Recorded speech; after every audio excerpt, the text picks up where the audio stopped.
on behalf of Transported, I just want to say thank you so much to everyone for coming down and being a part of this project, really. I just give you a little background to Transported. We are funded by Arts Council. We're part of the Creative People and Places scheme, and that's all about getting as many people engaged in the arts as possible. So we have many different ways of trying to do that, one of which is called our On Your Doorstep program, which is basically local organizations and people nominating areas that they think needs a little bit of TLC, a little bit of improvement through the arts. One of those groups was the Spalding Civic Society, who approached us very early on in the project about doing something in the town center, inspired by the history of the market here in Spalding. So we've been talking to John Charlesworth for quite some time about this, and we've been very pleased to work on this project together. We went through a very vigorous selection process to find Joseph, basically. We did it all in consultation with the community. So it was not just the Spalding Civic Society, but other members of the community, including Liz Kelleher, who is the head of art at Spalding High, and a number of students, not only from Spalding High, but also the Glebe School. And other members of the community were part of the steering group. We first went through a shortlisting process, so we put the brief out about January time, and we had a very large number of applicants send us an expression of interest, basically stating their approach of how they would approach this project. From then on, we selected 5 artists who were shortlisted, and basically we gave them a small amount of money to put together a full-out proposal and a maquette, or a small-scale model. Those 5 artists came and presented their proposals and their maquettes to this steering group. And basically, out of those 5, we selected who we thought was the best. And then from there, we also did a tour of the maquettes around the community. Now, these maquettes went all over the place, including Spalding High, the Glebe School, Ascoffi Hall, even the marketplace. We had a stall for a couple days down in Spalding Marketplace where people were able to vote and kind of put in who they thought would be the best.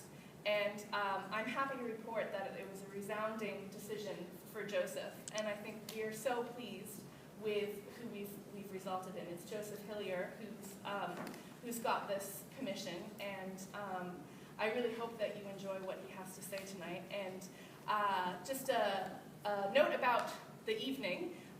There's going to be a talk and then a chance for questions and answers. And then afterward, we invite you all to have a glass of wine and continue the conversation afterward in the bar area. So thank you very much. Enjoy. Joseph Hillier.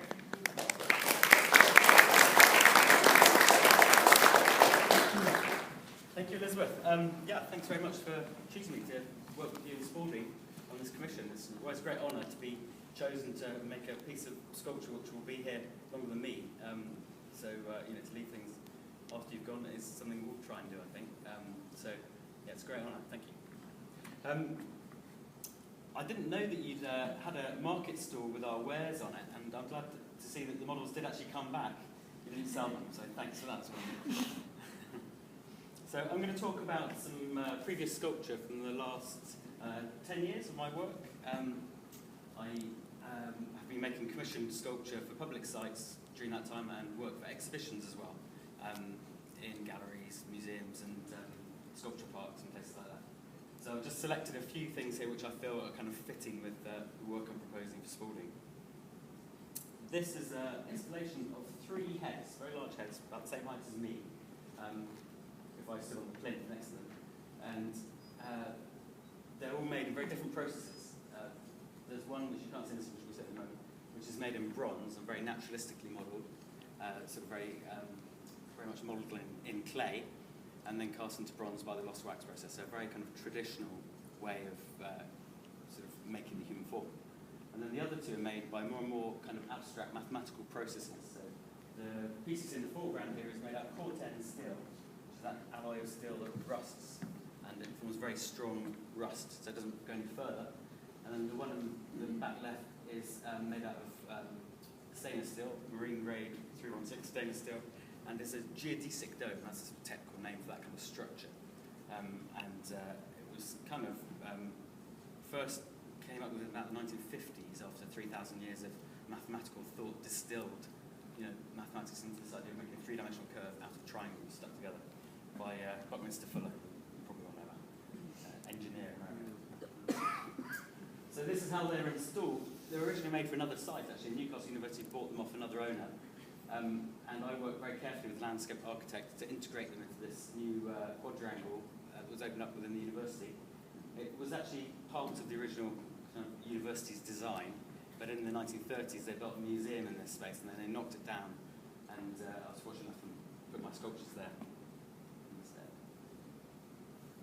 So it's a relaxing place. People go there and they just rest a while between lectures and things. So it's worked nicely having that sort of that chance to work with the architects.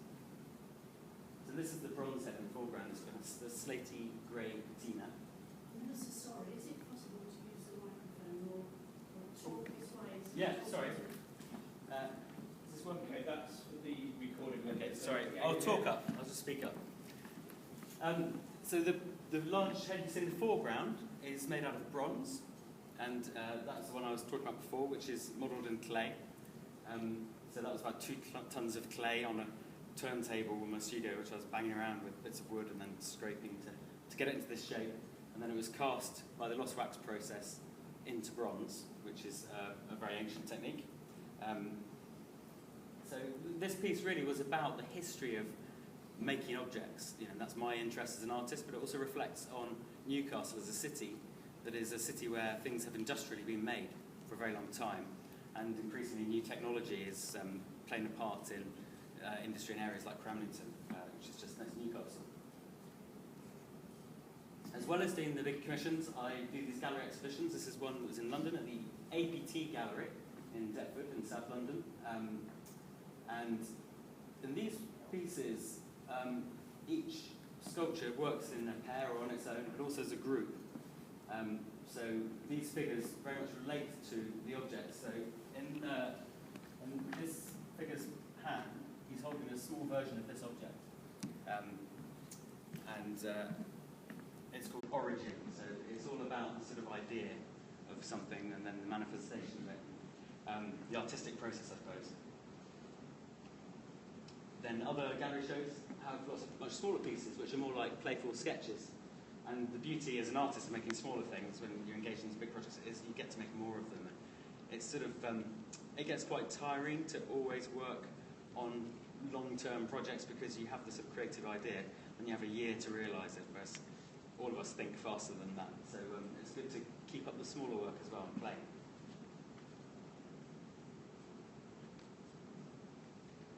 These rocks were found in rivers around Northumberland, and then I gilded them with these patterns.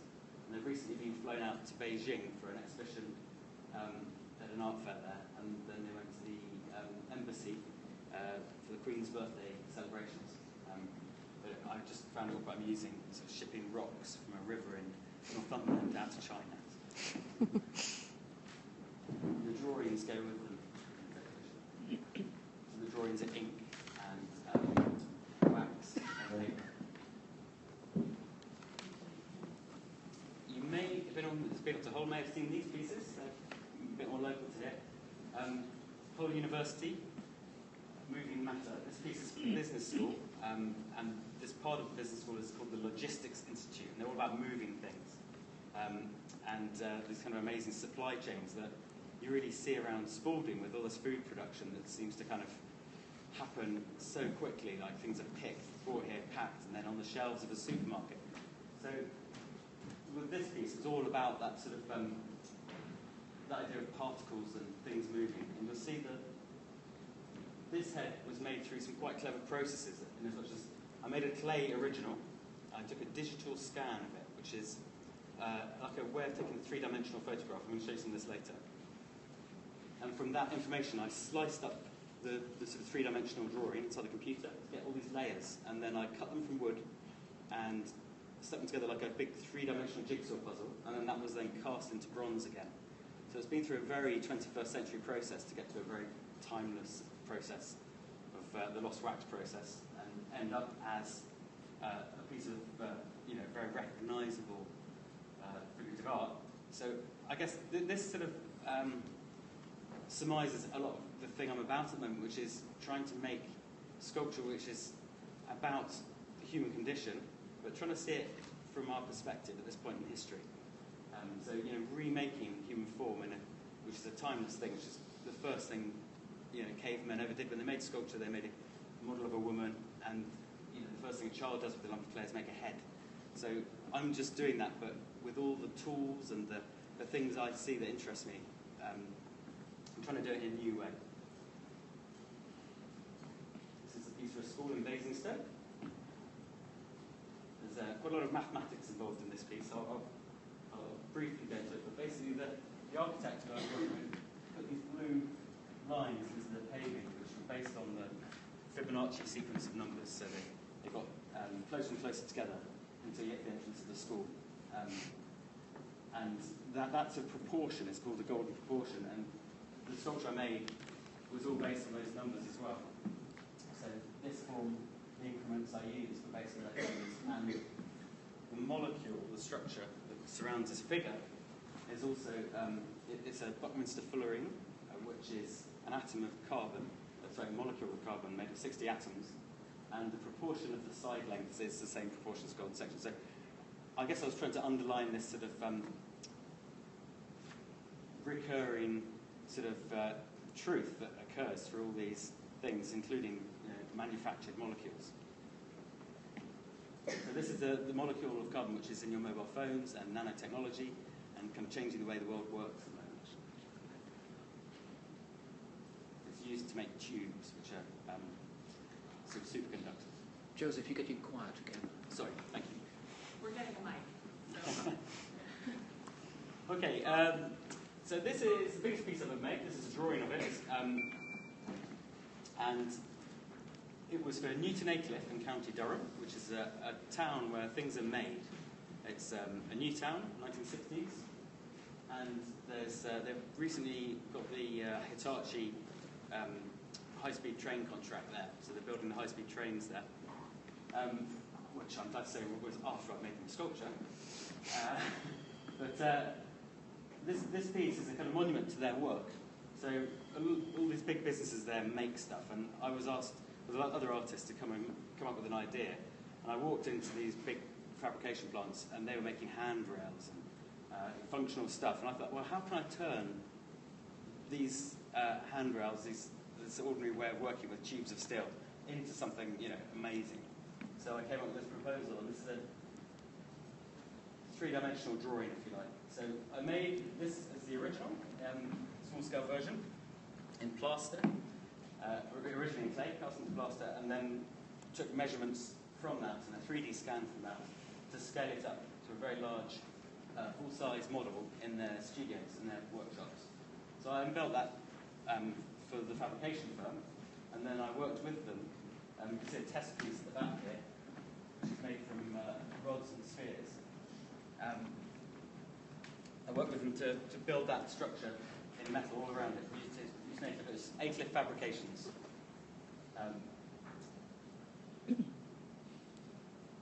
And we also worked with the structural engineers of Arup, or Arups as they're known now. How's that? Any better? No?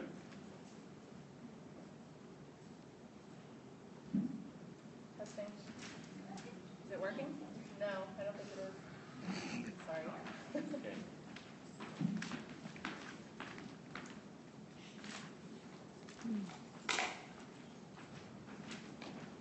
Maybe top. I'll just keep going. I'll shout a bit more. Okay. So, yeah, it's quite an involved process. So I'd come up with this sort of drawing as a CAD model, and then we were all scratching our heads on how to do it, and I thought it'd be easy. But everyone else had problems. But we got there in the end. It took about 18 months, this piece. So we had a beautiful, clear, still day when we were going to install it. And there's a massive tent built, which is sort of a bit taller than this room, to contain it while we're making it. Because the last stages of it going together was too big for the building. And then it got craned out, and it was a beautiful moment as it just was effortlessly lifted out by this enormous crane, and then transported just 1 mile down the road. But we'd made it very locally to where it is to be installed, because the thing was too high for for bridges and wires and that kind of thing. So it was a very slowly driven site and installed in euthanasia. So you'll see there's these silhouettes which are part of the sculpture, and they're based exactly on the men that made it with me. So they're the steel fabricators who were working with me, for 6 months, and as a way of sort of honouring their work, making them part of it.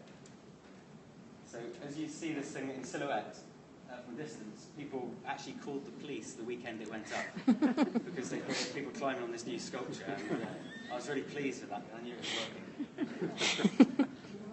Could I ask if they're life-size? They're just under life size, and the whole structure is designed to work with perspective. So at the top, where the head is, the rods are about 40 millimetres thick, but where they meet the ground, they're as wide as telegraph poles, a foot across. So the whole structure is designed to sort of peter out and get thinner and lighter as you go up. So it's stable, but also to exaggerate that sort of that perspective that you get. So the scale of it is all kind of quite carefully considered. And the other thing about it is it's open at the back, and that was intentional. I wanted the thing to be like a sort of theatrical drawing. So the Hollywood sign, for example. I lived in America, in New Orleans, for a couple of years while I did my MA. And over there, I always loved all the kind of rooftop signs on hotels, all this kind of shambles of stuff. And as an artist, you just enjoy things like that. So with this piece, it was very much a roadside bit of sculpture. It's to be seen from 30 miles an hour on a road. So I thought, well, okay, I'll just work with that as the scenario. That's how most people are going to witness it. So I wanted it to be like this sort of thing that was all front at the edge of the road, coming out of the trees. And as you drive past it, you see this sort of broken edge at the back. So it really is just like a fragment. But it also means that this view from the front isn't interfered by too much going on at the back of the head, so you kind of clearly understand the form. Sorry, am I talking too quietly again? Yes? Okay.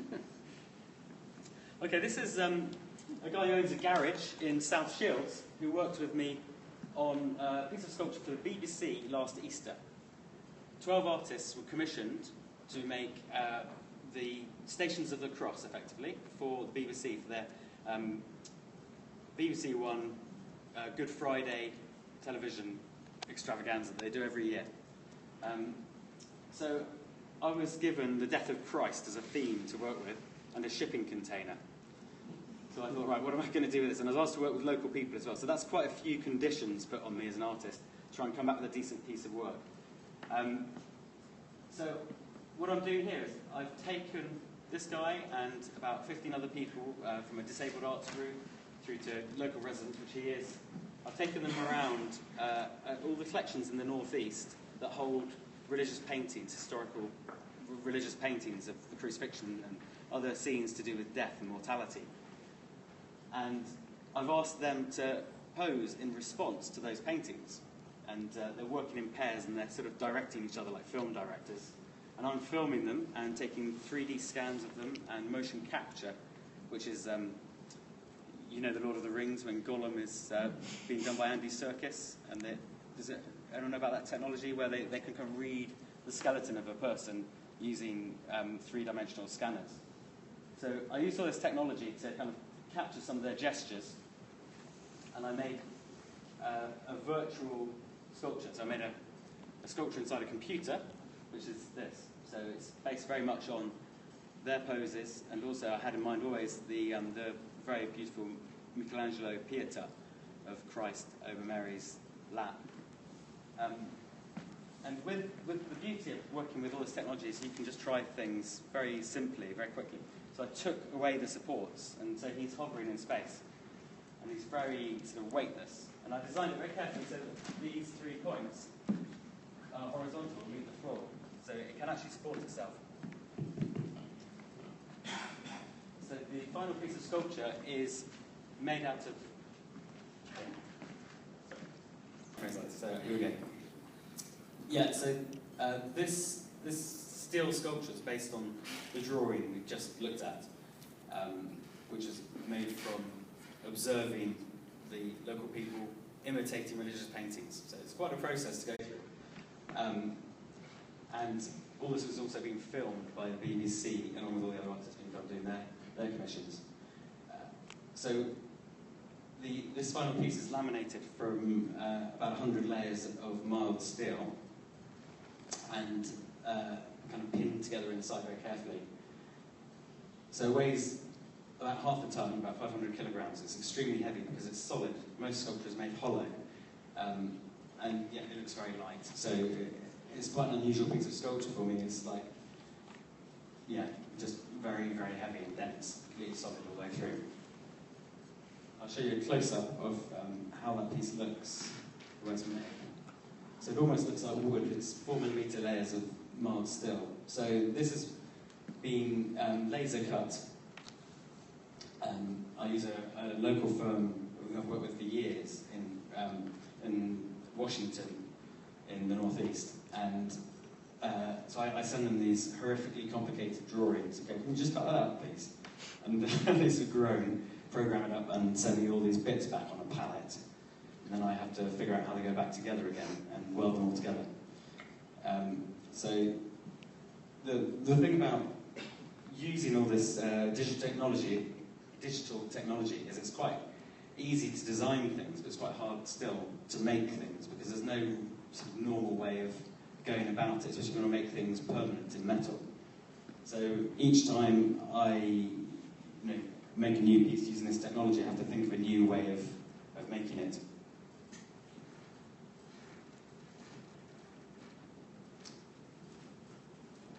So the piece was actually welded to the floor in the shipping container, so it couldn't topple on any children or anything.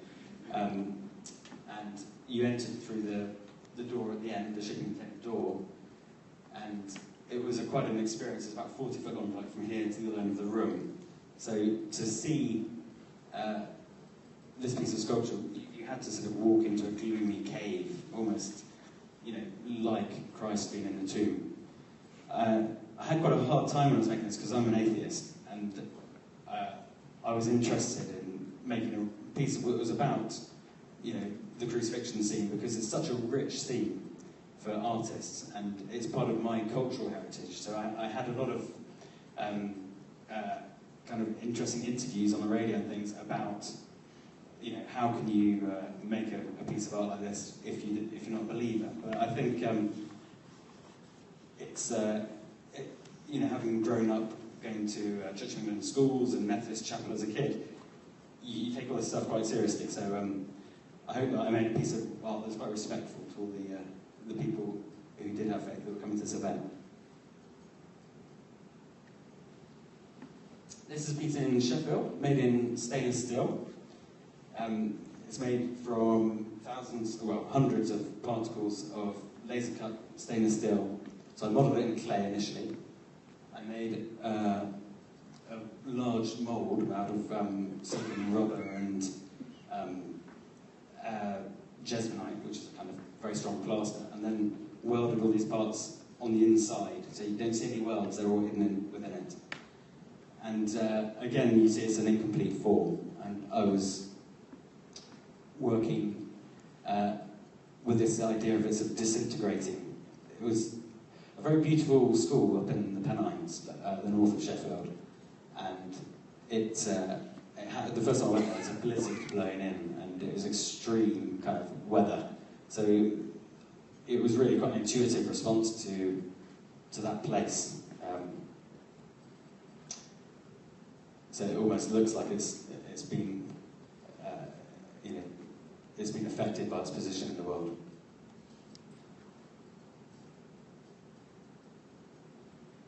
I also made an installation with the school kids on this project, which was inside their school. This is a CAD visualization, so I visualize things like this so that I can show people, how they'll look once they're installed. And this is the scale model. of the same piece. It's called Faith, and it's for a hospital as you enter. It's a sort of 3-story high atrium. And I always get a feeling of trepidation going into a hospital. I think most people do. So I really was trying to turn that feeling on its head as you come in, to sort of change it to one of sort of possibility and excitement. So this piece is, again, made using a lot of this digital technology. I created this sculpture by modelling it sort of inside a computer, which isn't that different actually to using clay once you get used to it. And then I sent the drawings to the laser cutters and they came back and they all sort of slot together.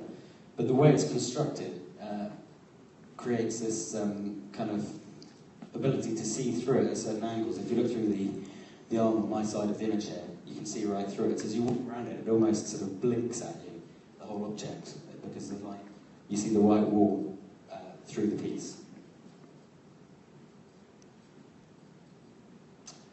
So I'm going to show you some of the digital processes that I've been using and I'm planning to use here in Spalding with people. We've got Jeff Taylor here from the Forge, from the Cambridge Forge, who is also using some of this technology. So we've been having some interesting conversations. This is a motion capture bit of software, which I was talking about earlier, which records the position of your skeleton. That's something I've been playing with. And I've been using kind of motion of people to control avatars, which are the sort of digital people inside computers you can control, and then adding together all the frames of their movement. So if you're not familiar with the very early kind of invention of cinema, Edward Muybridge, when he took photographs of running horses and those zoetropes, those amazing turning Victorian devices. You know, this is my sort of three-dimensional sculptural take on all that idea of capturing movement. So this is just one step being recorded. And here it is as a layered piece made in mild steel. It's quite a small scale piece, it was for an exhibition. This is a piece I haven't made yet. It's quite complicated and heavy on information. It's quite hard to get it out of the computer. So this is somebody walking in a circle. And I just love the images. I haven't done anything with it yet. I've just put up an exhibition down in Plymouth at the Theatre Royal. And I was invited to work with a theatre company called Frantic Assembly down there, who have just done Othello, which is toured. And I was at Liz Keller's school today, and some of her students had seen it, so I was really pleased with that. So they knew what I was going on about. Has anyone here seen Frantic Assembly do Othello? This week touring? Well, anyway, I worked with them in rehearsal to get all these scans. So this piece is based on the last scan you saw. So you'll see how fragmentary the scan is, and it's got very good lumps on it. So I have to kind of clean all that up to make it work. And then this is a layered piece. So the way I've installed them in the theatre, they play off the interior architecture. So you'll maybe walk around a corner and there'll be somebody at the corner of your vision about to jump on you. Or, I'm playing off the sort of the drama of being in a really nice building. So this guy, as you walk up the stairs, you don't really notice it, but when you come back out of the theatre and you're descending down the staircase, then you'll see him right above you. And that's part of the beauty of making sculpture for particular places. You get to sort of play with the drama of a particular place and think how it works within that setting. And it's something sculptors have always done. There's a long sort of love scene in Othello at the beginning with Desdemona. It's a sequence of motion. And I made a series of pieces based on that. So these are quite small scale, sort of yay big pieces of sculpture. And these are bronze, these pieces. I have a foundry which I built in my studio, which I've cast these pieces in myself. For the bigger works, I use fine art big foundries around the country, but I like to make as much as I can myself.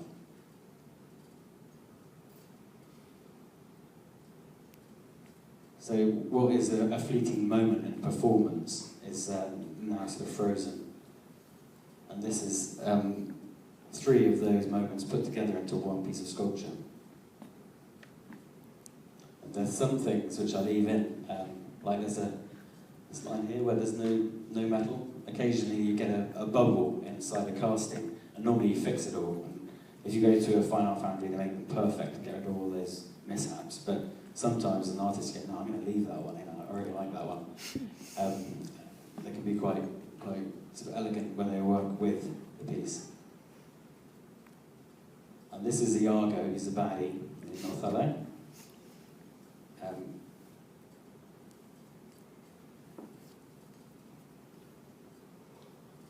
So this is a group scene, a sort of drunken scene where Cassio is being forced to drink, and it ended up in this piece of sculpture. So kind of vertiginous thing. He's just touching the wall with his toes and falling into the space as you walk in through the front door. So it has a sort of has the same sensation of the piece as they were trying to do in that performance. Again, this is marine grade stainless steel, and that's going to stay in the theatre now. I made it speculatively, but they chose to buy it, which is lovely.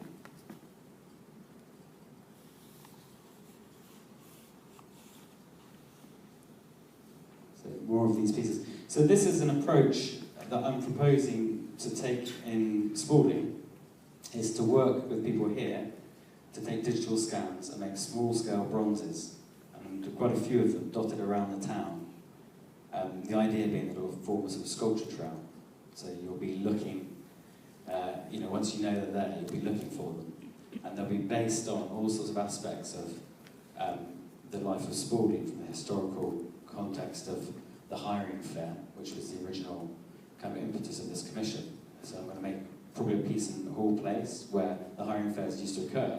It'll be inspired by that. So I'll be looking for people who have similar roles in life, an employer and an employee, to be my models for that piece of sculpture. And I'll be looking to make pieces of sculpture all around town that kind of portray all aspects of the civic life of Spalding. Back to Plymouth for now, I'll get onto that later.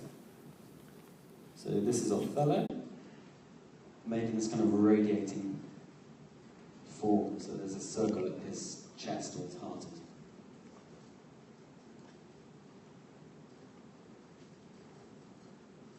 So initially I've called the piece I'm going to make for Spalding, even though I haven't designed it yet, Growth of the Soil, which is in reference to one of my favourite books by a Norwegian author called Knut Hamsun, who existed in he wrote that book in about 1890, I think, won the Nobel Prize for Literature for it.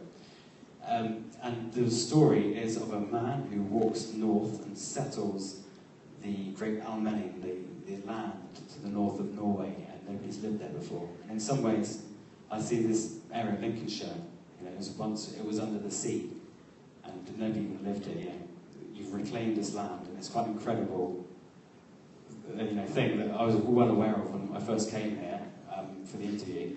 It's completely flat, and I have lived when I was in America, I lived in New Orleans, so that was another area below sea level. So it has a certain sort of quality, which is really noteworthy.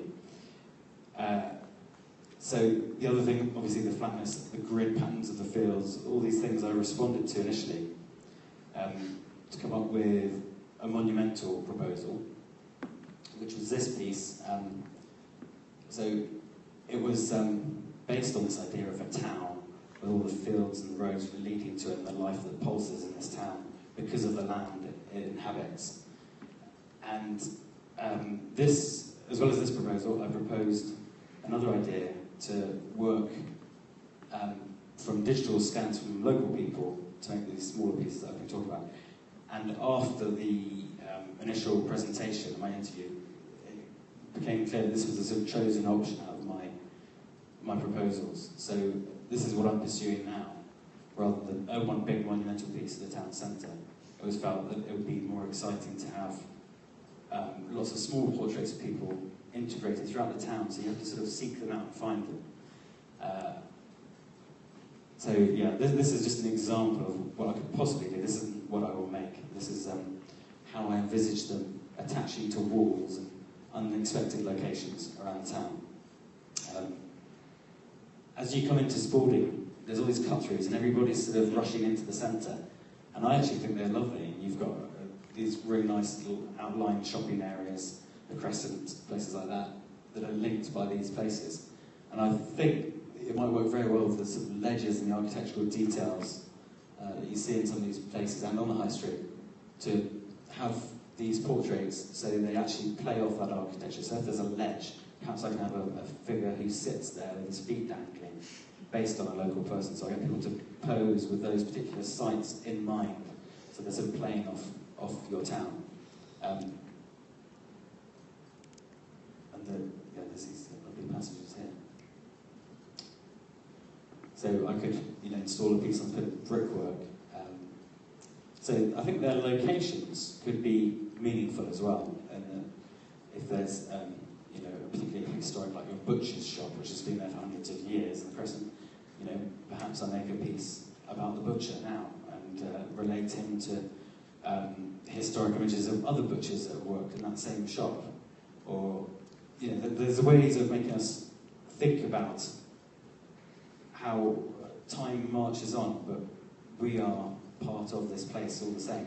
I come from a little town called Helston in Cornwall, where we do a dance, the Florida dance, the ferry dance. You probably all know the tune. I can tell you Wogan released it before I was born as a singer or something, but I'm not going to sing it because I really can't sing. But anyway, when I was a kid, I did this dance around Helston, holding hands with my first girlfriend at the age of 8, with a certain dance. And then when I went back in my 30s, I saw kids with the same lily of the valley, the same uniforms on, doing exactly the same thing that I did. And, that's a very moving thing to realise that although we're individuals, we are part of a life which goes on. And what we leave behind, it's just part of an ongoing thing. So I thought that, with Spalding, John Chosworth talked to me about that as well, this idea that, the hirings happened here and there are families who are still here. I think there's a few tailors in the room, am I right? Probably a few people called tailors. I know there's some old families that have been here a long time, so I'm interested in a piece of sculpture which reflects on that history and also talks about the current situation with a lot of people working here who might not be from here. And that's also been part of Spalding's character for generations. I think you had the Irish coming here to work and the Portuguese, I believe, as well. So, I feel like the opportunity to make lots of small pieces of sculpture around town will reflect the diversity and the sort of the various things that go on in this town. And although you won't get one monumental kind of in-your-face sculpture, you'll get a thought-provoking and hopefully beguiling sort of little trail of things that people will keep looking for, and hopefully it'll make people look at their town in a different way. So these are some of the images that I've been researching from, again, Jeff, you've done amazing archive at Cambridge Forge on your website, South Holland Life. If anyone gets a chance to look through it, there's just this incredible historic archive of old photographs of Spalding and oral histories as well.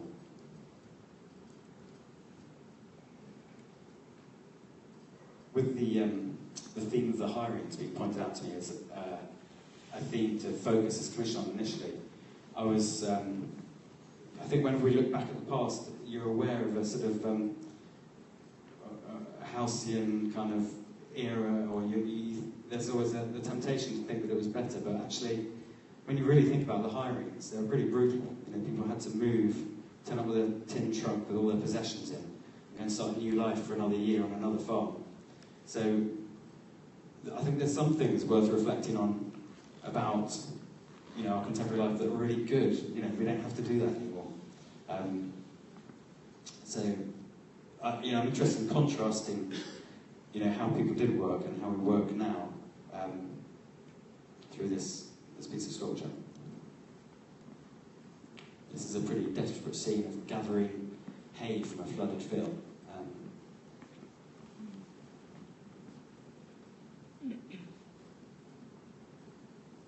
So I'm interested in what the equivalents are of all these images in contemporary life now. I'm talking to Elsons, who's the amazing seed growing company, and they keep their employees for 40 years, some of them. So that's a really kind of, great thing that I think, when I'm thinking about the hiring as well, that's a sort of model, isn't it, that we should aim for, that people want to work somewhere for 40 years, not that they're sold on every year. I grew up on a farm. My dad was a chartered surveyor, but he's also a farmer, and he always wanted to be a farmer, but it's a hard life. So he always had about between 20 and 40 beef cattle, and we used to get hay and stuff as well. Me and my brothers. So I know a little bit about rural life, is what I'm saying, I guess. And I hope I can reflect on that with this piece of sculpture, and on the changes that are happening all the time in this country. And this is the last image, which is 1973, when things used to get a bit colder in the winters. And today I've been very kindly passed on the details of some of the speed skaters. So maybe they'll appear in one of these sculptures, who knows? But if you have any... Oh, I'm going to show you one more thing, I forgot. So I just need to scan the front row. You ready for this? You're going to have to sit very still. I'm going to have to put the microphone down because I need my hands now. So, here goes. So I'm just going to show you how this 3D scanner works because I'm very excited about it.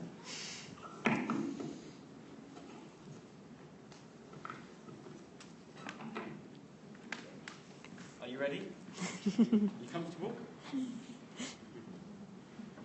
Okay, so this is no more harmful than a TV remote control. And it's only been invented in the last 5 years or so. Previously I was having to work with an aeronautics company from Coventry. So here goes. Sit still, please. Okay, I'm just going to take a quick sweep of this front row. So you're going to see yourselves there on the screen.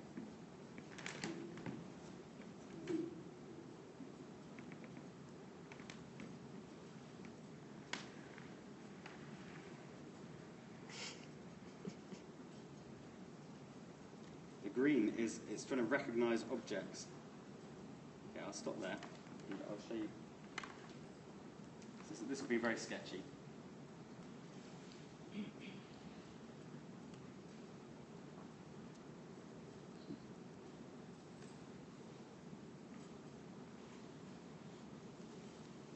Okay, I'm going to start it again. Sorry, here goes. One more quick sweep.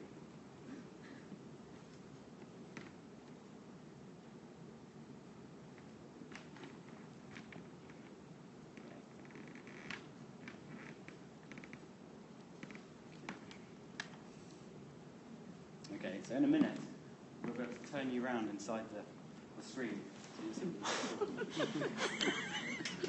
Maybe you want to breathe in. So, for a start, this technology is amazing because previously, if you wanted to make copies of things, you had to cover things in plaster or rubber. But now I can just cover you in pixels and spin you around. There you are.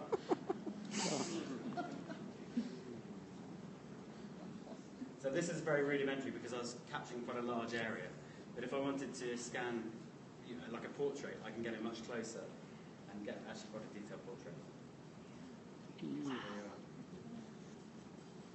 So that's the back of the information. You see how it peters out, almost like casting shadows. So with this technology, it enables me to make these small bronzes very accurately based on people. So I can take this series of portraits. The process beyond that is I 3D print them in plastic. I burn out the prints using the lost wax process, effectively, and then pour the bronze into the moulds. And there's a lot of sort of skill and history in doing that part of the process. But the innovation is putting together the digital with the kind of the new technology, which is just, you know, I've had my 3D printer for about 4 months, so it's all very recent stuff. But, you know, I've proved it works. I've made some pieces using this, so that's what we saw in Plymouth. So, yeah. Thanks for coming along, and if there's any questions, please, you know, just ask them now if you feel brave enough, or catch me after. Is there any questions? Yeah. Can I ask just how large your small models will be? It depends how many I want to propose, but I'm imagining like no bigger than that for like a full figure. So very small, but the spaces on the buildings that are available are only so big, so they've got to work within all those given spaces. So I think, you know, lots of those dotted around would have a, you know, because of the eye level that work, I think. Yeah. Any other questions?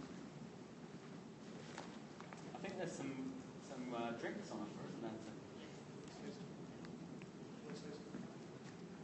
John, did you want me to say something? Did you want me to say something? Yes, please. Oh, thank you. Good evening, ladies and gentlemen. I'm Dennis Hannah, the Town Centre Manager. I've been asked to be involved in nothing particularly in it, but to support it and to help wherever I can in terms of the art. First thing I'd say, Josie, thank you very much indeed for your presentation. You're not just an artist, you're a mechanical engineer as well, and lots of other things to get all of these beautiful sculptures that you produce. And no disrespect to your viewpoint, but I thank my God that we have people like Josie to enrich our lives, which is what they do. And thank you very much indeed for that.